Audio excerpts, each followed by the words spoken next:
दोस्तों, आप सभी का हमारे YouTube परिवार बायु वाला में हार्दिक स्वागत है। आंखों में अरमान लिया, मंजिल को अपना मान लिया, मुश्किल किया या आसान किया, ठान लिया तो ठान लिया। चलिए हम पढ़ रहे थे उत्सर्जन तंत्र, एक्सक्रीटरी सिस्टम।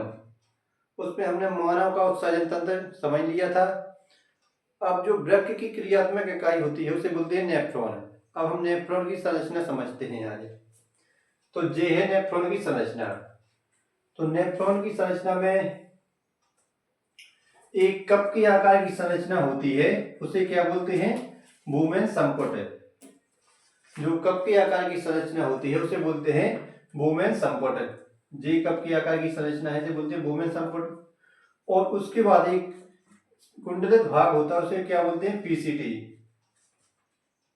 पीसीटी इसे बोलते हैं समीपस्थ सम्मिलित नलिका। और उसके बाद एक यू आकार की नली नुमा होती है जिसे बोलते हैं हेनले लूप या loop of Henle. Loop of Henle में एक होती है डिसेंडिंग भुजा यानी अवरोही, डिसेंडिंग, और एक होती है असेंडिंग।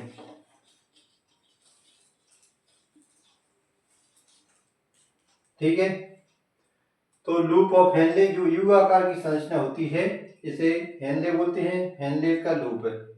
इसमें दो भुजा होती है, एक होती है अवरोही और एक होती है आरोही यानी असेंडिंग।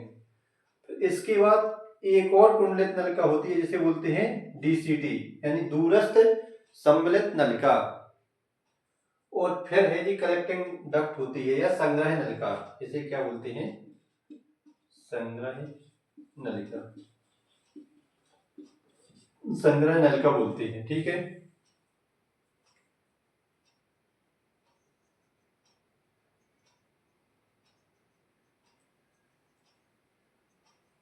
ठीक है, आप डायग्राम को साथ में बनाते जाए। पीसीटी का फुल फॉर्म क्या है? चलिए इधर लिखें दे रहे। पीसीटी का फुल फॉर्म है प्रोक्सिमल कॉन्वोल्यूटेड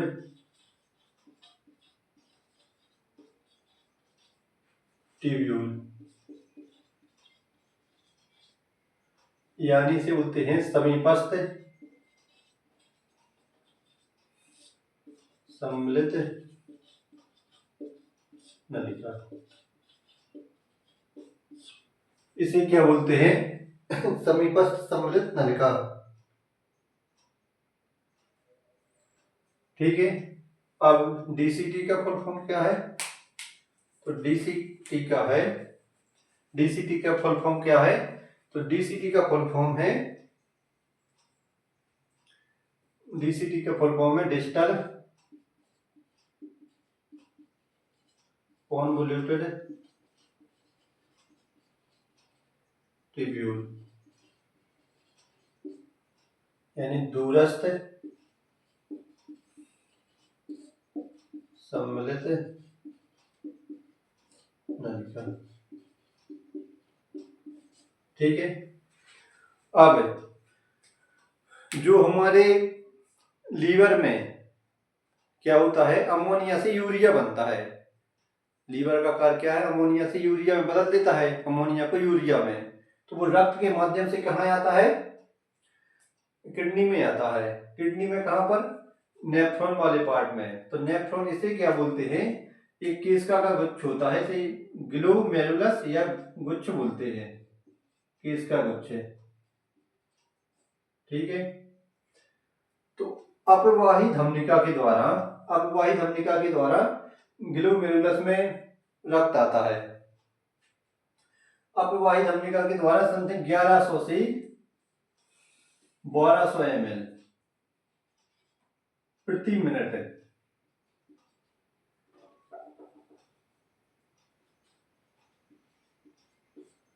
1100 से 1200 ml प्रति मिनट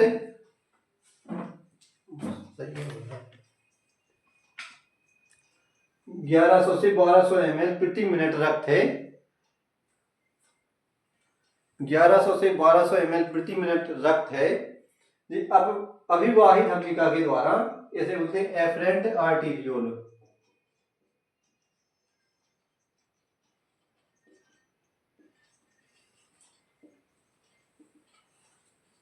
एफरेंट आर्टीरियोल अविवाहित धमनिका के द्वारा कहां पर आता है? ग्लोमेरुलस में आता है।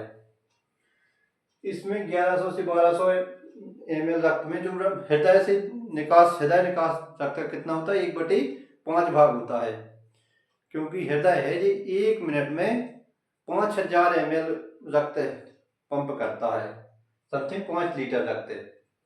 तो इधर पर कितना आता है? 1100 से 1200 ml। इसमें प्लाज्मा कितनी होती है?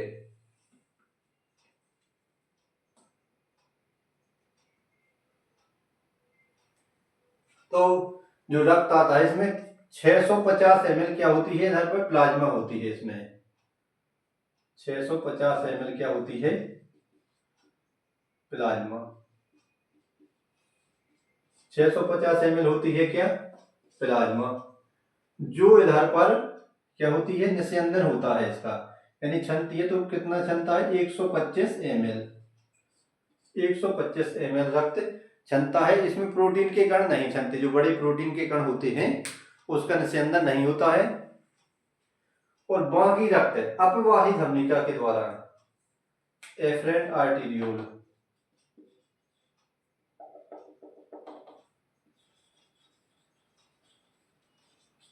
एफरेंट आर्टीरियोल, एफरेंट आर्टीरियोल के द्वारा इसी नलिका में क्या होता है? इसका आदान प्रदान होता है। ठीक है, तो अपवाही धमनिका के द्वारा वापस चला जाता है। जो अपवाही धमनिका है, जो समीपस्थ कुंडलित नलिका होती है पीसीटी भाग में, यहाँ पर आती है, तो इसका नाम क्या होता है? परिनलिकीय केशिका। इसे क्या बोलते हैं? इसे बोलते हैं परिनलिकीय केशिका। और यही अपवाही धमनिका है जो हेनले लूप के चारों ओर होती है, इसे बोलते हैं वासा रेक्टा। यहाँ इसका नाम होता है वासा रेक्टा। वासा रेक्टा। और इसके बाद दी जाती है डीसीटी में, और लास्ट में यहाँ पर मूत्र कितना आता है 1 मिनट में? 1.25 ml। 1.25 ml आता है। संग्रह नलिका में यूरिन कितना आता है प्रति मिनट? 1.25 ml। ठीक है, तो अधिकांश भाग है ये पीसीटी भाग में क्या हो जाता है? इसका अवशोषित हो जाता है। ठीक है, या पुनः निस्यंदन हो जाता है। कुछ भाग में, पीसीटी भाग में लगभग 70 से 80% भाग, 80% का क्या हो जाता है? पुनः निस्यंदन हो जाता है। तो अब डायग्राम बना लें, फिर अपन पढ़ेंगे एक एक कार्य। क्या इसका कार्य है? भूमेन संपुट का। पीसीटी का क्या कार्य है? वासा रेक्टा, हेनले लूप का, और डीसीटी का। ठीक है, तो अब डायग्राम बना लें।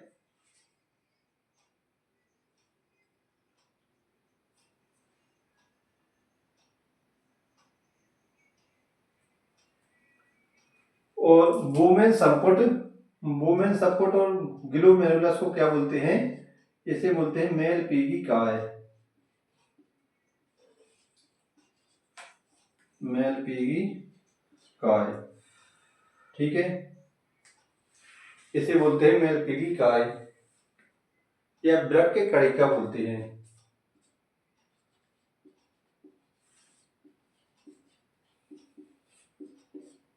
ठीक है, मेल पीगी का या ब्रक कड़िका बोलते हैं।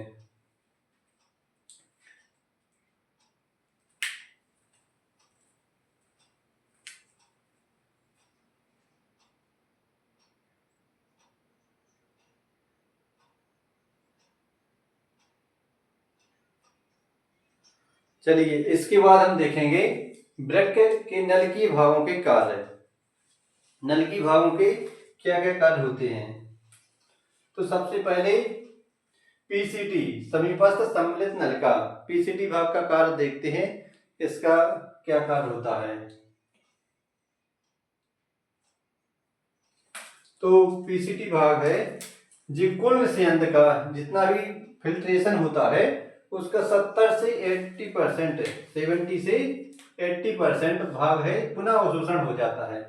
तो पीसीटी भाग में लगभग 70 से 80% भाग पुनः अवशोषित हो जाता है, अवशोषण हो जाता है। यहाँ पर किस किस का अवशोषण होता है? ग्लूकोज, अमीनो अम्ल, सोडियम, बाइकार्बोनेट, जल का क्या होता है? पुनः अवशोषण होता है। एक बार फिर से, ग्लूकोज, अमीनो अम्ल, सोडियम, बाइकार्बोनेट HCO3 और जल का पुनः अवशोषण होता है। ठीक है, इधर पे कुछ का सिक्रीशन भी होता है, स्त्रावण भी होता है। किस किस का? H धनायन, पोटेशियम का, NH3 का क्या होता है? सिक्रीशन होता है। इसके बाद आता है कि लूप ऑफ हेनले। पीसीटी भाग के बाद क्या आता है? एक यू आकार की संरचना होती है, इसे बोलते हैं लूप ऑफ हेनले। इसमें दो भुजाएं होती हैं, एक होती है असेंडिंग, एक होती है डिसेंडिंग। तो डिसेंडिंग भुजा है और वही भुजा है, इसमें क्या होता है? और वही भुजा में जल का पुनः अवशोषण होता है। केवल किसका? जल का पुनः अवशोषण होता है। और आरोही भुजा, असेंडिंग भुजा में केवल NaCl का पुनः अवशोषण होता है। ठीक है, तो अवरोही में जल का पुनः अवशोषण होता है और आरोही में NaCl का पुनः अवशोषण होता है। इस भाग में अवशोषण की क्षमता है सबसे कम होती है। ठीक है, इसके बाद दूरस्थ सम्मिलित तल, इसे बोलते हैं distal, DCT, distal convoluted tubule, distal convoluted tubule, दूरस्थ सम्मिलित तल। इस भाग में परिस्थिति अनुसार अवशोषण होता है। यदि जरूरत है तो अवशोषण होगा और जरूरत नहीं है तो अवशोषण नहीं होगा। तो इसका किस किस का सिक्रीशन होता है? तो H धनायन, K धनायन और NH3 इसका सिक्रीशन होता है और बाइकार्बोनेट का पुनः अवशोषण होता है। बाइकार्बोनेट का पुनः अवशोषण होता है। इधर पर एक हार्मोन कार्य करता है, इसे ADH बोलते हैं, एंटी डायूरेटिक हार्मोन, जो हाइपोथैलेमस से निकलता है और पीयूष ग्रंथि में क्या होता है? स्टोर होता है। तो ADH है, इसे प्रतिमूत्रक हार्मोन या एंटी डायूरेटिक हार्मोन भी कहते हैं, इसी को वेसोप्रेसिन भी कहते हैं। इसका कार्य केवल जल का पुनः अवशोषण करता है। ADH का कार्य क्या है? यह जल का केवल पुनः अवशोषण करता है। एक हार्मोन निकलता है और जिसे बोलते हैं एल्डोस्टेरोन। एल्डोस्टेरोन का कार्य क्या है? यह सोडियम एवं जल का H2O का पुनः अवशोषण करता है। तो इन दोनों हार्मोन का कार्य क्या है? यह जल और सोडियम का नियमन करते हैं। ठीक है, जल और सोडियम को नियमित करते हैं। ठीक है, आप नोट कर लें। इसके बाद देखेंगे कलेक्टिंग डक्ट, संग्रह नलिका का कार्य क्या है।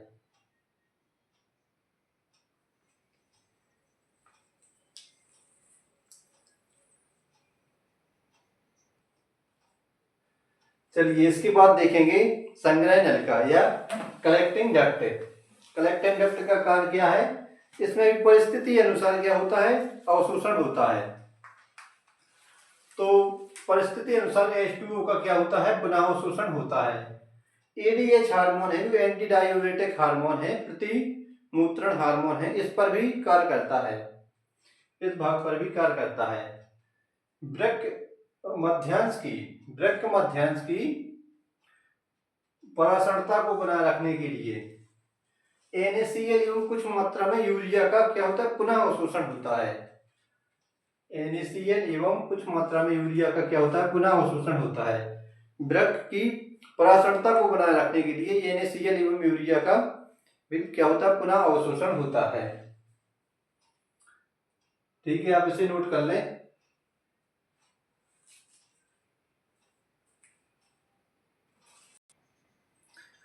चलिए, इसके बाद हम देखेंगे यूरिन फॉर्मेशन, मूत्र का निर्माण। तो मूत्र का निर्माण कितने चरणों में होता है? तो यूरिन फॉर्मेशन है जी 3 चरणों में होता है। ठीक है, कौन कौन से चरण हैं? सबसे पहले है गुच्छीय परानिस्यंदन, यानी ग्लोमेरुलर अल्ट्रा फिल्ट्रेशन, गुच्छीय परानिस्यंदन। दूसरे नंबर पे नलिकीय पुनः अवशोषण, ट्यूबुलर रीएब्जॉर्प्शन, और फिर है नलिकीय श्रावण, यानी ट्यूबुलर सिक्रेशन। तो गुच्छीय परानिस्यंदन ये कहाँ पर होता है? यह चरण वृक्क की मेलपीगी काय में होता है।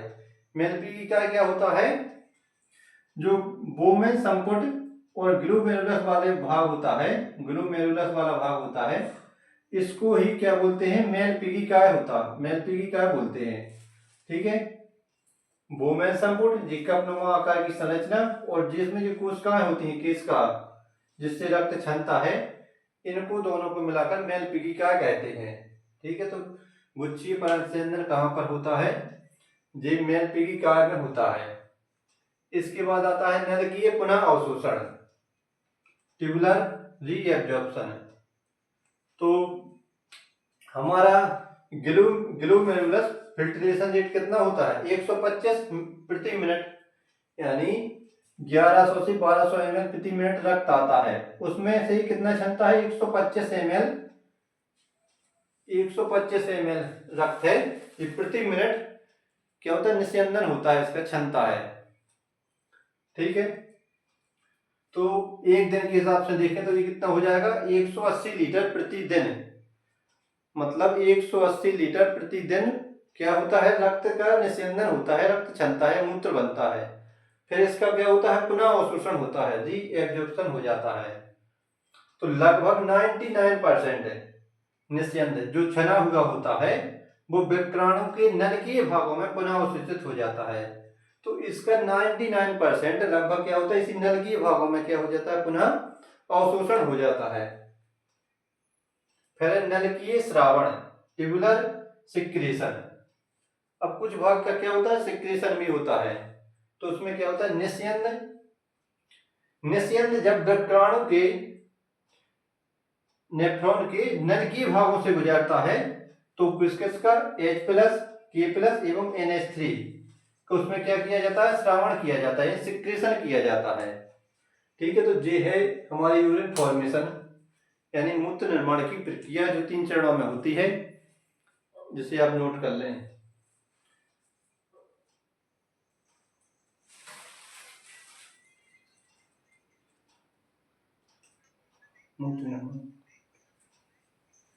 चलिए इसके बाद हम देखेंगे मूत्रण की क्रियाविधि यानी मूत्र मिक्चुरेशन। मूत्रण क्या है? यानी मूत्र को, यूरिन को शरीर से उत्सर्जन करने की प्रक्रिया। यूरिन को शरीर से उत्सर्जित करने की प्रक्रिया ही क्या कहलाती है?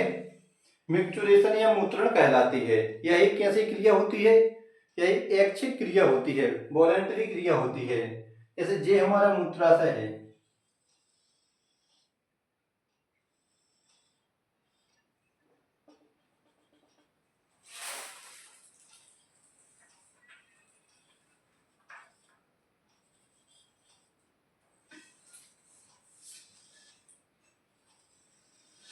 ये क्या है? मूत्राशय है,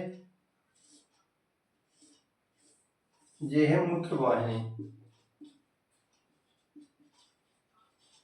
ये है मूत्रवाहिनी। ठीक है, ये है मूत्राशय। इसमें 2 अवरोधनी होती हैं, एक होती है आंतरिक अवरोधनी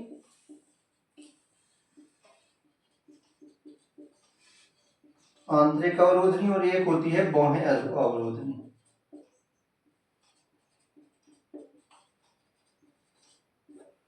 बाह्य अवरोधनी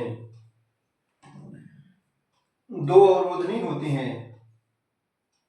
तो जो आंतरिक मूत्राशय अवरोधनी होती है, ये कैसी होती है? अनैच्छिक होती है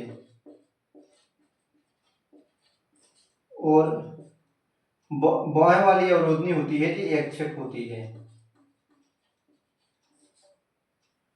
ठीक है, 2 अवरोधनी होती हैं, एक होती है बाह्य, एक होती है आंतरिक। तो आंतरिक वाली होती है जी अनैच्छिक होती है और बाह्य वाली होती है जी ऐच्छिक होती है। ठीक है, तो वृक्कों में किडनी द्वारा मूत्र बनने पर मूत्रवाहिनी या तो मूत्रवाहिनी द्वारा कहां पर आता है? मूत्र यूरिन आता है मूत्राशय में। वृक्क में है यूरिन बन गई। जैसे हमने मान लिया कोई प्रोटीन युक्त भोजन किया, उसमें क्या है, नाइट्रोजन। नाइट्रोजन क्या है हमारे लिए, वो है मतलब जहरीली है। तो नाइट्रोजन अमोनिया है, नाइट्रोजन से बना अमोनिया, अमोनिया क्या है, जहरीली है।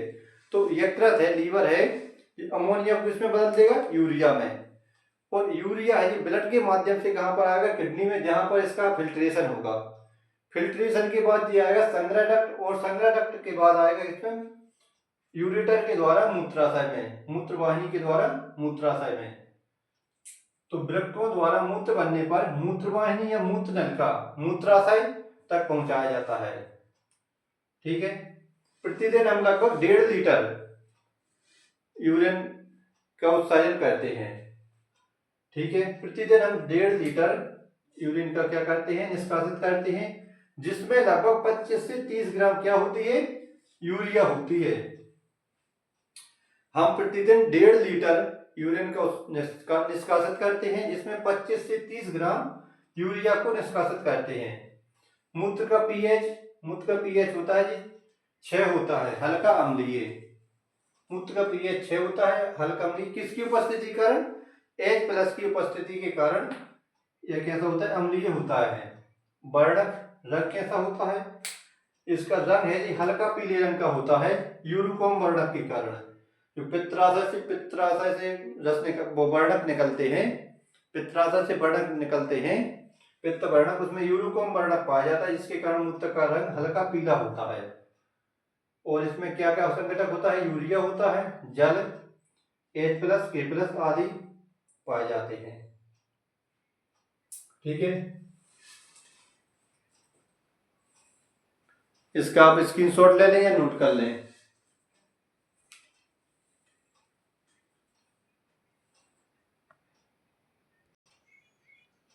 चलिए, इसके अलावा हम देखते हैं अत्यधिक जल पीने पर क्या होता है। जल अंतःकरण करने पर यदि अत्यधिक जल हम पी रहे हैं तो उसमें हमारे यूरिन का रंग है कि कैसा होता है, सफेद होता है। तो अत्यधिक जल पीने पर यूरिन का रंग कैसा होता है, सफेद होता है, यानी डायलूट यूरिन होती है, तनुमूत्र। और कम जल पीने पर है जी हमारे यूरिन का रंग कैसा होता है, पीला होता है, मूत्र का रंग पीला होता है, यानी सांद्र मूत्र, कंसंट्रेट यूरिन। यदि अत्यधिक फल खाने पर, तो फल खाने पर कैसा यूरिन होता है, अम्लीय मूत्र। और अत्यधिक सब्जी खाने पर कैसा होता है, क्षारीय मूत्र। तो मूत्र का पीएच है 4.5 से 8.2 तक हो सकता है। चाय, कॉफी और शराब पीने पर, यदि कोई चाय, कॉफी या शराब ज्यादा मात्रा में पीता है तो उसको एडीएच का स्त्राव है ये कम हो जाता है, या एडीएच के स्त्राव को ये रोकते हैं, जिससे डीसीटी भाग में जल का पुनःअवशोषण नहीं होता। डीसीटी भाग में है ये दूरस्थ सम्मिलित नलिका में जल का पुनःअवशोषण नहीं होता, इसलिए अधिक मूत्र मतलब निष्कासित करते हैं। ऐसे लोग ज्यादा मात्रा में स्त्राव करते हैं जो चाय, कॉफी या शराब पीते हैं। कुछ दवाइयां खाने पर भी यूरिन का रंग है चेंज हो जाता है। मधुमेह, डायबिटीज रोगियों में क्या होता है, मूत्र में ग्लूकोज एवं कीटोन का उपस्थित होता है। जो मधुमेह या शुगर के रोगी होते हैं, डायबिटीज के, उनमें यूरिन में क्या होता है, ग्लूकोज और कीटोन का की उपस्थिति होती है। ग्लूकोज की उपस्थिति को कहते हैं ग्लाइकोयूरिया, और कीटोन का की उपस्थिति को कहते हैं कीटोन यूरिया। ठीक है, तो आप इसे भी नोट कर लें। इसके बाद हम देखेंगे उत्सर्जन में वृक्क के अलावा, किडनी के अलावा और कौन से अंग सहायक होते हैं।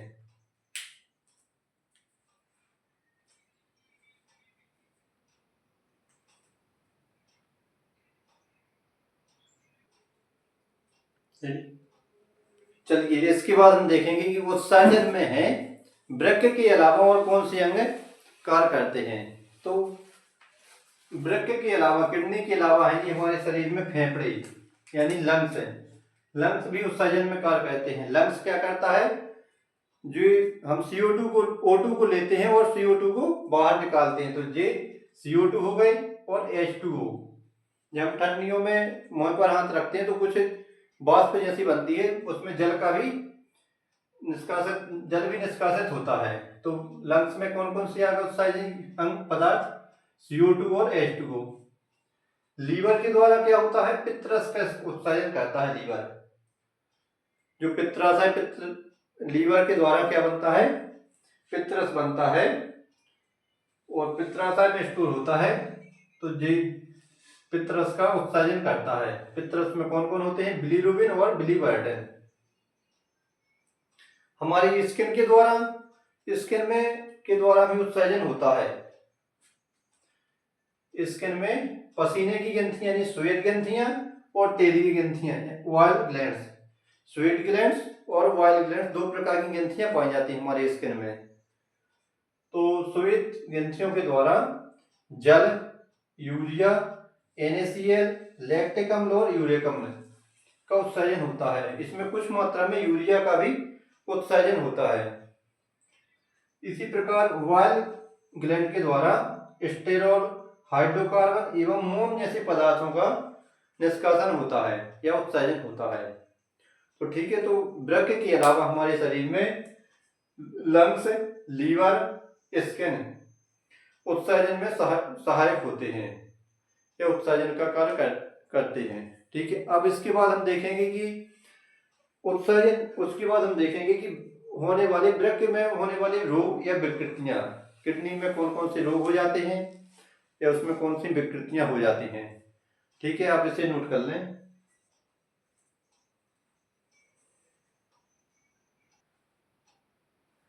चलिए, इसके बाद हम पढ़ेंगे कुछ वृक्क से संबंधित रोग या किडनी डिसीज। वृक्क विकृतियां कौन कौन सी हैं? सबसे पहले है यूरीमिया। यूरीमिया में क्या होता है? इसमें रक्त में यूरिया का स्तर बढ़ जाता है, यूरिया की मात्रा बढ़ जाती है। किसके कारण होता है? जब किडनी फेल हो जाती है, किडनी सही से कार्य नहीं करती है, तो रक्त में यूरिया की मात्रा बढ़ जाती है। रक्त में यूरिया की मात्रा का बढ़ना ये कारण है। इसका क्या है कारण है किडनी फेल के कारण। इसका उपचार क्या है? इसका उपचार है, एक होता है रक्त अपोहन यानी हीमोडायलिसिस।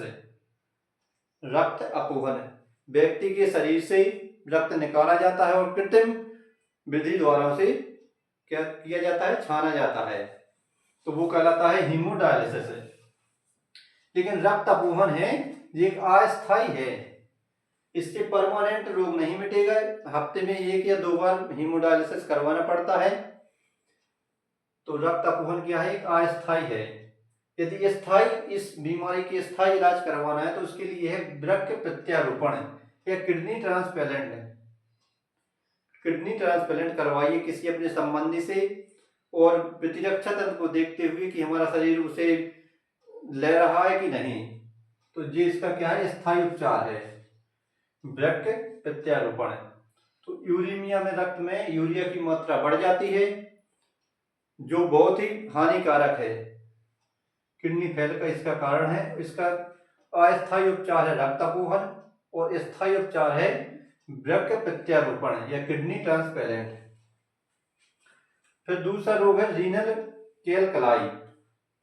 जब वृक्क में आपने देखा होगा वृक्क में पथरी हो गई या किडनी में पथरी हो गई तो उसे क्या बोलते हैं? रीनल कैलकलाई।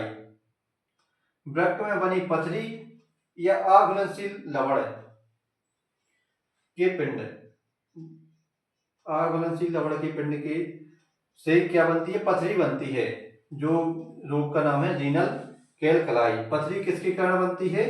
ये ऑक्जेलेट के कारण बनती है।